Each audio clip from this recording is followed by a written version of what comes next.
Hello everyone, welcome to my blog. My name is Carl Dennis Chavez from grade 11 Tobias. I'll be talking about the benefits of multimedia and ICT in the 21st century. In our modern world, technology is everywhere and it plays a huge role in education, communication, work, and even entertainment. ICT makes learning easier and more interactive. Multimedia tools like videos, animation, and ebooks help students understand lesson better and make studying more engaging. Through ICT, we can connect with people instantly using messaging apps, video calls, and social media. This makes the world smaller and keep us connected anytime, anywhere. Many jobs now rely on ICT. Multimedia is used for presentations, marketing, online businesses.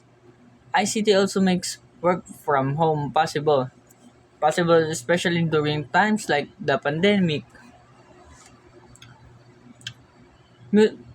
Movies, music, games, and digital art are all part of multimedia. ICT helps creators share their talents with the world and give us unlimited access to entertainment. From online shopping to mobile banking and even navigation apps, ICT makes our lives easier, faster, and more convenient. That's all. Thank you.